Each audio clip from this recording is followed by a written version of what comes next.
और जिस प्रोसेस से मैं इस प्रश्न का सॉल्यूशन करूंगा, ठीक इसी प्रोसेस के जरिए आप किसी भी बुक में इस तरह का क्वेश्चन आपको मिले तो उसको आप स्वयं हल करने में समर्थ हो जाएंगे। मैट्रिक्स चैप्टर में आप पढ़े होंगे बीएससी लेवल में, what are the elementary row operations. तो उसी एलिमेंट्री रो ऑपरेशंस के जरिए हम मैट्रिक्स ए को एक्लॉन फॉर्म में रिड्यूस कर लेते हैं। वेक्टर स्पेस में एक लेसन है linear independence and dependence of vectors. उसमें लीनियरली इंडिपेंडेंट वेक्टर्स और लीनियरली डिपेंडेंट वेक्टर्स का डिफिनेशन आप पढ़ेंगे। ये सब कंसेप्ट चाहिए बुक में। आप इसके लिए जितने भी मेथड्स पढ़ते हैं उसमें ये मेथड जो मैं बता रहा हूँ ये सबसे इजी है। आज मैं यूपीएससी 2020 में आए हुए एक क्वेश्चन का सॉल्यूशन देने जा रहा हूँ। वह क्वेश्चन काफ़ी इम्पोर्टेंट है, यूपीएससी की नेक्स्ट एग्जामिनेशन में भी आ सकता है। तो सबसे पहले मैं आपको बता दूं कि यह क्वेश्चन टॉपिक लीनियर अलजेब्रा से लिया गया है। लीनियर अलजेब्रा में लीनियर ट्रांसफॉर्मेशन और एक वेक्टर स्पेस, दो सेक्शन है, दोनों ही काफ़ी इम्पोर्टेंट है।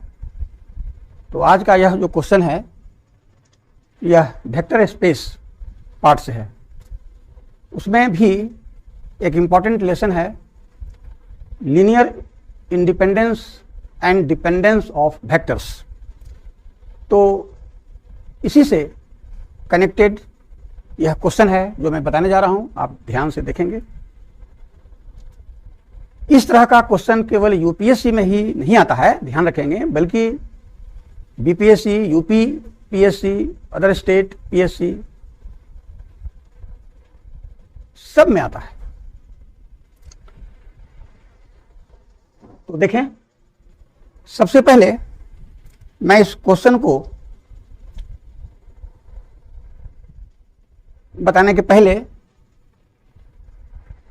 इस तरह के प्रश्न को बनाने का क्या मैथमेटिकल प्रोसेस है, क्या उसका मेन वर्किंग रूल है, मैं पहले यदि इसको समझा दूं, तब यदि हम उस क्वेश्चन का सॉल्यूशन देंगे इस प्रोसेस से तो आपको आसान भी लगेगा, पसंद भी आएगा और मन भी लगेगा। और जिस प्रोसेस से मैं इस प्रश्न का सॉल्यूशन करूंगा, ठीक इसी प्रोसेस के जरिए आप किसी भी बुक में इस तरह का क्वेश्चन आपको मिले तो उसको आप स्वयं हल करने में समर्थ हो जाएंगे। किसी से कोई अदर हेल्प लेने की जरूरत नहीं पड़ेगी। तो वर्किंग प्रोसेस क्या है देखा जाए। देखिए, मैं लिख रहा हूं working rule for testing the given vectors to be linearly independent.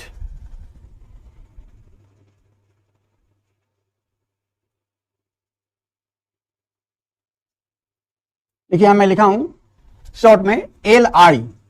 L से पढ़ेंगे लीनियरली, आई से इंडिपेंडेंट, लीनियरली इंडिपेंडेंट। तो what is the working rule for testing the given vectors to be linearly independent. मतलब दिए गए वेक्टर्स को linearly independent होने के लिए क्या उसका टेस्ट का प्रोसेस है, क्या वर्किंग रूल है, हम लोग देखें।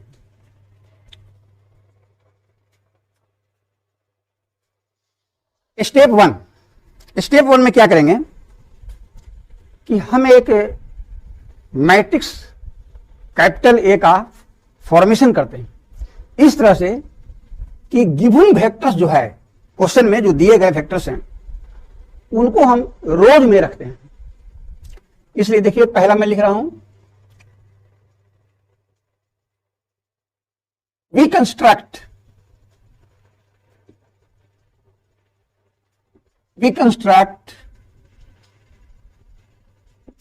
a matrix capital A with the given vectors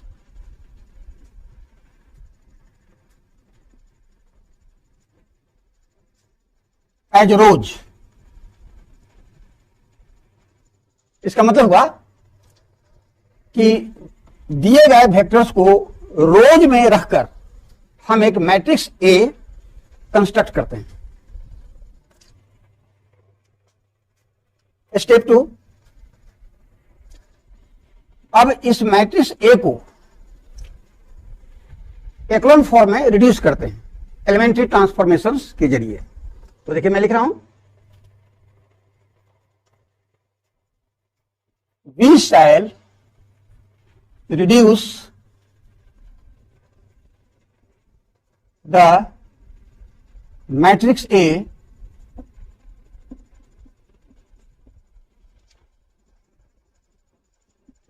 to its echelon form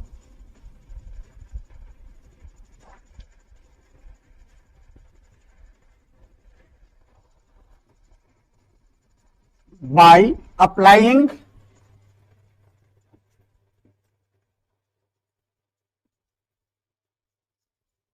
elementary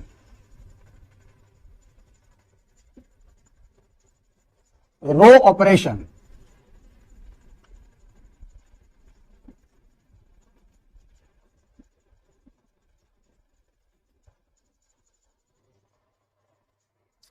matrix chapter में आप पढ़े होंगे बीएससी लेवल में, what are the elementary row operations. तो उसी एलिमेंट्री रो ऑपरेशंस के जरिए हम मैट्रिक्स ए को एक्लोन फॉर्म में रिड्यूस कर लेते हैं। तो हम लोग का क्या मकसद है मैट्रिक्स ए को एक्लोन फॉर्म में रिड्यूस करने का? मकसद ये है कि मैट्रिक्स ए को एक्लोन फॉर्म में रिड्यूस करके हम मैट्रिक्स ए का रैंक पता लगाते हैं। एक्लोन फॉर्म में जो मैट्रिक्स आता है उसका जो रैंक होगा वही मैट्रिक्स ए का रैंक होगा, क्योंकि एलिमेंट्री ऑपरेशंस मैट्रिक्स के रैंक को ऑल्टर नहीं करता है। ये सब आप पढ़े हैं। अब यहां देखिए number 3,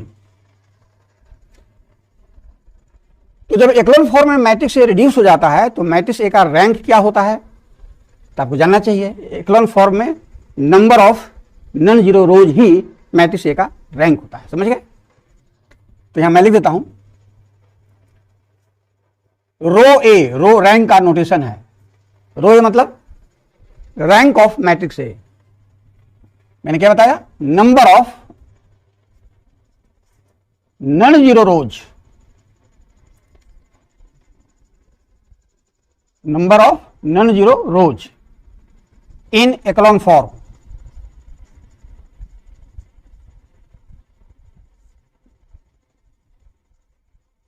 of matrix A. Matrix A के एक्लोन फॉर्म में नॉन जीरो रोज की जो संख्या है वही मैट्रिक्स ए का रैंक होता है।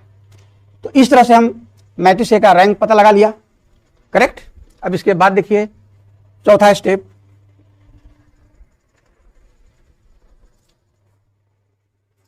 देखिए मेन है, if row A that is rank of A is equal to आता है number of rose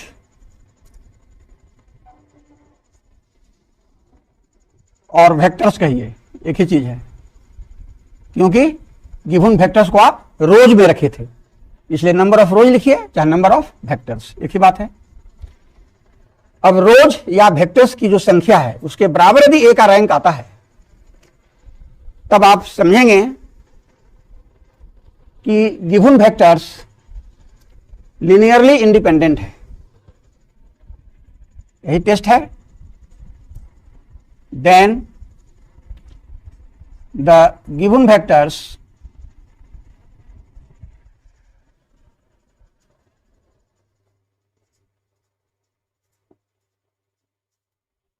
are linearly independent, LI short में, पूरा नाम लिनियरली इंडिपेंडेंट। चौथा में इसको हम फर्स्ट कर देते हैं और इसमें सेकेंड पार्ट कर देते हैं। But if rank of A is equal to नहीं, इक्वल टू तो यहां लिख दिया सेकेंड पार्ट में, but if rank of A is less than number of rows और वेक्टर्स। कहता है कि यदि ए का रैंक नंबर ऑफ रोज से लेस हो, इक्वल नहीं, लेस हो, ध्यान रखेंगे, देन द गिवन वेक्टर्स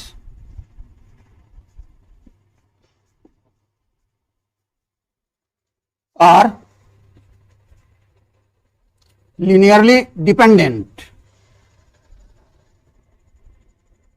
देखिए इसका पूरा नाम लिख देते हैं, लीनियरली इंडिपेंडेंट।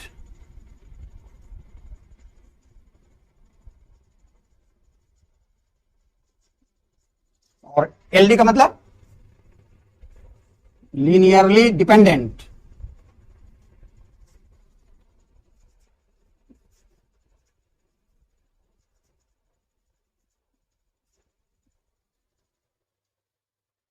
तो वेक्टर स्पेस में एक लेसन है, linear independence and dependence of vectors. उसमें लीनियरली इंडिपेंडेंट वेक्टर्स और लीनियरली डिपेंडेंट वेक्टर्स का डिफिनेशन आप पढ़ेंगे। ये सब कंसेप्ट चाहिए, कहा कि यहां तो मैं क्वेश्चन को हल करने जा रहा हूं, तो उसमें जो कंसेप्ट है मैं आपको यहां डील कर रहा हूं। यही आप वर्किंग रूल दिमाग में रखेंगे तो प्रॉब्लम आसानी से इसके जरिए सॉल्व हो जाएगा। तो कोई भी ऐसा क्वेश्चन जो लीनियरली इंडिपेंडेंट या लीनियरली डिपेंडेंट पर बेस्ड है, तो इस वर्किंग रूल के जरिए उस तरह के क्वेश्चन को आसानी से आप हल कर सकते हैं। और यह भी याद रखें कि this method is more easier than other methods. Book में आप इसके लिए जितने भी मेथड्स पढ़ते हैं उसमें ये मेथड जो मैं बता रहा हूं ये सबसे इजी है। तो अगले वीडियो लेक्चर में वो यूपीएससी का जो मैंने कहा 2020 में आया हुआ क्वेश्चन, उसका सॉल्यूशन दूंगा। तो आप मेरे चैनल मैथ डिस्क्राइबर को सब्सक्राइब कर देंगे, शेयर कर देंगे।